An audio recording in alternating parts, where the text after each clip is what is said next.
In recent years, it's been unclear if Nintendo would go back to traditional Zelda games. I mean, after the success of Breath of the Wild and Tears of the Kingdom, why would they? Those games sold so many copies it makes your head spin. Breath of the Wild alone outsold the previous best-selling in the series, Twilight Princess, by 4 times. So if Nintendo wanted to keep making a ton of money off the series, it's clear where they should go. I've made my gripes with the newer games known. Giving the player all the abilities from the very beginning has proven to diminish the importance of the story, trivialize dungeon design, and reduce the overall variety of gameplay. After the remake of Link's Awakening, I was hopeful that the Zelda team wouldn't touch 2D Zelda at least, but then Echoes of Wisdom was announced. It seemed to be giving 2D Zelda the Breath of the Wild treatment. However, I did still have an ounce of optimism left in me. First of all, it was clear that this game was going to be reusing, in large part, the map from Link to the Past and A Link Between Worlds, and those games are awesome. But more importantly, this game was made by Grezzo, a team of people who are famous for making Ocarina of Time 3D, Majora's Mask 3D, Triforce Heroes, and Link's Awakening, so you could say they're classically trained. Of course, I still remain somewhat cautious with my optimism, especially after playing the game's demo at PAX West, which by the way was just the castle escape sequence from the beginning of the game. The combat didn't feel very good, especially since it seemed like the monster echoes didn't really seem to do much, especially compared to me just throwing rocks at them. And I was of course still mainly concerned about the dungeons. But after playing the game, I can say that I'm so glad that I was wrong. There's still some issues I had, but overall I enjoy this game very much, and it dawned on me something that I'd been saying for a while now, especially since Tears of the Kingdom released. My problems with Breath of the Wild are well known, mostly because I share a common opinion with most people. The game is great, but the abilities given to the player at the beginning of the adventure basically changed the design of the entire game, and these were exacerbated with Tears of the Kingdom. They had 6 years to fix the problems with Breath of the Wild, but they did not address a single one. The dungeons and story were marginally better in quality, but the structure of the game remained completely unchanged, which was the main problem to begin with. I understand that they wanted to keep the open air style, of course that was never going to change, but there's no reason that the dungeons couldn't have been linear or more refined. A lot of shrines are linear, so why couldn't they make the dungeons that way too? And the story being delivered via memories is definitely the worst method of any Zelda game outside of the first two, where it was literally just a block of text at the title screen. Why couldn't they just create an open world with all your abilities, but include traditional dungeons and a traditional story? That's really all they had to do. It couldn't be that hard, right? Well, as it turns out, it isn't that hard. Grezzo did this exceptionally well. Your main ability to create echoes is given to the player almost immediately after the intro, and Bind comes soon after. And because of the freedom of exploration that this game provides, you can essentially get any echo you want right from the get-go. The only real limit is the amount of tri-points, that's what I'm calling them, that you have at the start. You begin with 3 and get up to 6 by the end of the game. You level up the Tri-Rod as you progress the story, adding Tri-Points and reducing the cost of certain echoes. But because the story of the game is linear, the select few dungeons you can choose from don't really require super strong echoes in the first place, so the limit is fine. You can still defeat stronger enemies and get their echo, but you can't use them until you level up enough. My worries about the combat were eased, but there were still a few hiccups I had. First of all, using echoes instead of just fighting enemies yourself was always going to be less efficient. It isn't really possible to create an NPC that would fight the same way you would. But that's fine, since there's plenty of ways you can go about fighting an enemy. You can use a ton of low-cost echoes, or one high-cost. Some also have elemental powers, projectiles, flight, and a bunch of other attributes too. But the main problem with them is that they don't always directly attack the enemy. Sometimes they'll just wander around aimlessly. They added Z-targeting to this game, which I think is a first for 2D Zelda, but that still doesn't work all the time. It seems like only certain enemies are actually influenced by your targeting with no indication of which are and which aren't. And even then, it's sometimes difficult to target the enemy you actually want to target. You'll often find yourself targeting your own echoes or some other enemy or object that you aren't trying to. It's a frustrating feeling when you're just trying to defeat an enemy and the game doesn't seem to understand what you're trying to do. And this doesn't affect just combat either. For example, I was trying to get this echo to fly toward this chest so I can open it, but it would just ignore my command to fly in that direction. When something like that happens, I either have to wait a long time and get lucky, or just give up and fall into a pit. But the good news with combat is that you can use Sword Fighter form and actually attack like Link, but it's only for a limited amount of time and you can't normally refill the gauge in the overworld. But combat isn't the only thing that echoes are used for. You can use them for puzzle solving and platforming too. In the case of the latter, there's a few echoes that are pretty overpowered and end up just getting used the most. For me, I would use the flying tile a lot, as well as the water block. Those specific ones aren't available immediately, but because of the open design of the game, I don't think you need them. There are alternatives. And that's another thing that Echoes of Wisdom does better than Tears of the Kingdom. You can actually make full use of your abilities almost immediately. You might not have the best echo for a given scenario, but you'll have some others that will also do the trick.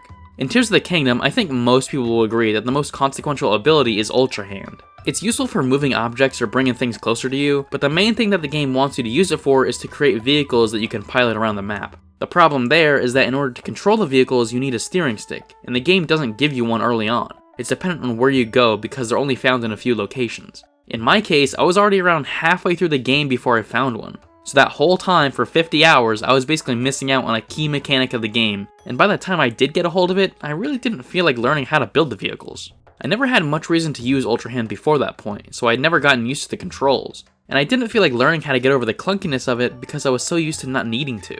I did end up using vehicles a few times, but because I was introduced to it probably way later than most people, I had a less than stellar experience with the game. That shouldn't be possible. How could they hide a mechanic of such importance behind getting lucky with where you happen to find yourself going? Echoes of Wisdom make sure you have everything you need pretty early on. As far as the dungeons are concerned, I think the ones in Echoes of Wisdom far surpass anything Tears of the Kingdom has to offer. In that game, while they were a bit more complex than Breath of the Wild, they still left the structure untouched. All you have to do is press the 5 buttons and fight the boss. Now granted, there's the occasional light puzzle in order to access the button, but a lot of times, you can just go right up to it. Echoes of Wisdom has a more traditional style of dungeon. You defeat enemies, collect keys, solve puzzles, and find your way through the dungeon to fight the boss. Unfortunately, there's no dungeon items, but the dungeons usually have a central theme and puzzle that gets progressively more complex. And the thing about the puzzles is that these can actually be pretty challenging at times. Most Zelda puzzles are pretty simple, but some of these got me thinking for a while, and I'd say that chances are you're going to be a little flustered on at least one of these. The one that got me the most was this one. It's not actually in a dungeon, but I really couldn't figure out what I was supposed to do. These waterfalls make it impossible to swim up, and you can't float up there on boxes either. You can block wind gusts by hiding behind a rock, but that doesn't work here. Eventually I figured out that you can use the flying tile to get to the exit, but that definitely wasn't what the designers intended, since this doesn't work when trying to get to the Might Crystal. I'm not going to give away the answer, but another one is when you have to press these 2 buttons at the same time. In this case, I figured out what I was supposed to do, but it still wasn't working. I did eventually figure out more ways to solve it, but again, I'm not going to spoil the answer here. Another example is this part on Death Mountain. There's these gusts of winds that come out of the ground. What the game wants you to do is spawn a bird, hold it above your head, and glide along the wind gusts. But I didn't even know that you could do that, so I ended up using the flying tile again. And the wind gust ended up getting in my way, so in this case their mere existence hindered my ability to progress. I just wish the answer would have been a bit clearer. I also wish there was some kind of hint system like in some of the other games. You can't simply talk to Tri like Navi or Fi. Those hints weren't always super helpful, but sometimes they were just enough for me to figure something out. But no such system exists here. So if you get stumped, you have to waste minutes or even hours trying to solve it, or just resort to looking up the answer online. Another thing is, this game actually has a lot more 2D sections than Link's Awakening, and I thought that was pretty cool. Maybe this is subtle Zelda 2 propaganda. That game needs a remake. Well, it doesn't need one since it's already really good, but it'd be awesome. It's the best NES game.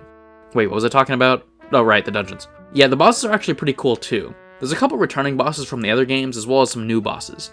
And I would say this is actually where the combat works really well. It sort of reminds me of Paper Mario the Origami King, how the boss battles feel a lot different than the regular enemies.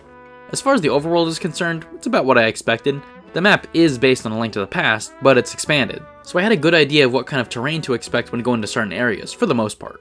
Of course, there are some new areas that are unique to this game, and that's cool, but it doesn't really feel very organic sometimes. And some places feel like secret areas, like the only way to get up there is to climb up a cliff that you can't normally get up.